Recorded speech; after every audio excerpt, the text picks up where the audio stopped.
தமிழகத்தில் பெண்கள் நடமாட முடியாத அளவிற்கு சட்டம் ஒழுங்கு சீர்கெட்டு இருப்பதாக முன்னாள் அமைச்சர் SP சண்முகநாதன் தெரிவித்துள்ளார்.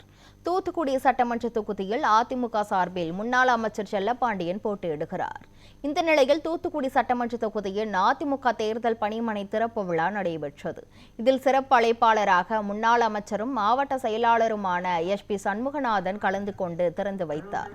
அப்போது பேசிய அவர், எடப்பாடியாரின் அலை இன்று தமிழகம் முழுவதும் வீசிக்கொண்டிருக்கிறது என்றும், மக்களுடைய ஆதரவு அமோகமாக இருப்பதை பார்க்கும்போது தமிழகத்தில் அதிமுக ஆட்சிதான் மலரும் என்றும், எடப்பாடி பழனிசாமி தான் அடுத்த தமிழகத்தின் முதல்வர் என்றும் தெரிவித்தார்.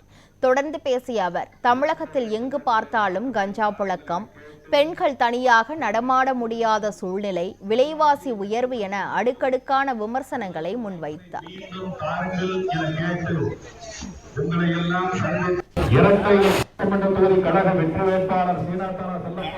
அத்தனை அட்டுழியங்கள் நடக்கிறது. எங்கு பார்த்தாலும் கஞ்சா, போதைப் பொருள். இன்னைக்கு எங்க பார்த்தாலுமே பாலியல் தொல்லை. யாருமே பெண்கள் தனியாக தமிழகத்தில் நடமாட முடியாத ஒரு சூழ்நிலை. அந்த மாதிரியான சூழ்நிலை இன்னைக்கு இருந்து கொண்டே இருக்கிறது. எங்க பார்த்தாலும் விலைவாசி உயர்வு, மின்சார கட்டணம், வீட்டு வரி, எதை பார்த்தாலுமே உயர்வு. மக்களின் விரோத ஆட்சியாக இன்னைக்கு நடந்து கொண்டே இருக்கின்றது.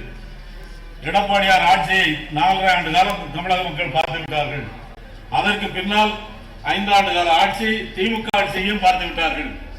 எது நல்ல ஆட்சி என்பதை மக்கள் புரிந்து கொண்டு விட்டார்கள். அதனால்தான் இன்னைக்கு தமிழகத்திலே எடப்பாடியார் தான் முதலமைச்சர் வருவார் என்கிற ஒரு அலை இன்னைக்கு தமிழகம் முழுவதும் வீசிக்கொண்டே இருக்கின்றது. இன்னைக்கு தமிழகத்தை பொறுத்தவரையில் ஸ்டாலினா எடப்பாடியார் என்று சொல் வரும்போது தமிழகம் முழுவதுமே எடப்பாடியார் தான் என்கிற நிலை இன்னைக்கு வந்திருக்கின்றது. எடப்பாடியாரின் அலை இன்னைக்கு தமிழகம் முழுவதும் வீசிக்கொண்டு இருக்கிறது. மக்களுடைய மனமாற்றம் அதிகமாக இருக்கின்றது.